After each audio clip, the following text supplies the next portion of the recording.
Nissan GT-R50 by Italdesign Prototype Review. What it's like when concept cars come to life. You've always wondered what it would be like to drive a concept car. We all have. You may have driven one in a game like Gran Turismo, just to get a taste, but they won't even let you sit in the real thing, much less drive it. Usually, though, that's because concept cars are held together with hot glue and hope. Cool as they look, most are either bricks or motivated by a golf cart drivetrain. Every so often, however, an automaker will build one out of a real car.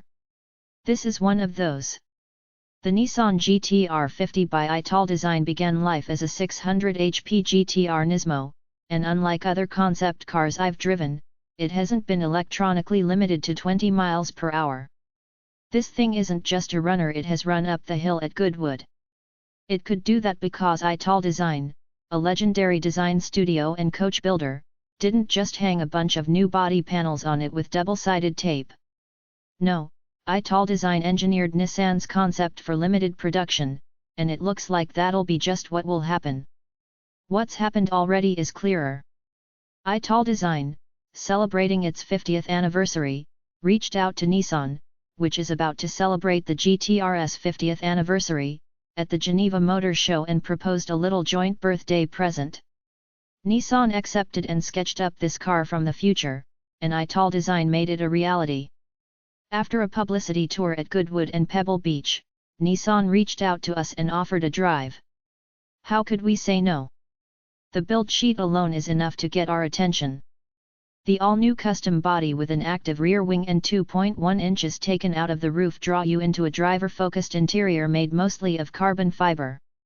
The video game looks are just the gateway drug to the real hit, 710 HP and 575 lb-ft from a hardened 3.8-liter V6 huffing twin turbos from the GT-R GT3 race car. Except this car doesn't have that. Once on board, our Nissan handlers admitted the prototype doesn't have any of the engine upgrades, it's just a GT-R Nismo wearing Gucci rather than Miyake. That's far from a bad thing, but it means there's little to tell you about the driving experience you haven't already read in previous tests. Sure, this one wears Michelin Pilot Super Sports on special 21-inch wheels rather than the usual Dunlop SP Sport Max GT 600 DSST on 20s.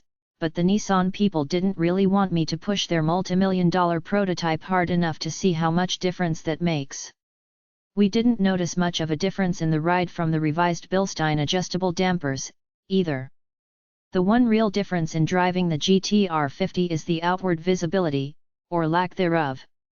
Although 2 inches doesn't sound like much, when it all comes off the top, you absolutely notice it. Not only is the windshield not as tall, but it also doesn't come back as far, so it's a bit like driving with a big baseball cap on. If you've ever sat in a Lamborghini, you know what I mean. Overhead traffic signals disappear, and you often find yourself ducking to get a better view. At least there's that workaround for the windshield. The vestigial rear window is both so low and so small that no amount of craning your neck will allow you to see anything in the rear view mirror that's more than 4 car lengths behind.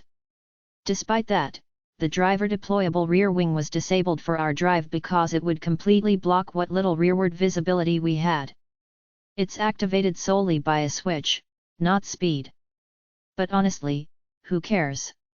We make sacrifices in the name of fashion every day, and having to check the mirrors a few more times and look a little harder out the windows aren't big ones. Not when you're driving a car that looks as though it's just arrived via time machine.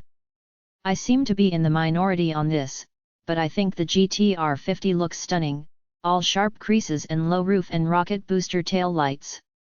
I love the little clear dorsal fin that doubles as a brake light and the strategic use of negative space in key areas of the bodywork.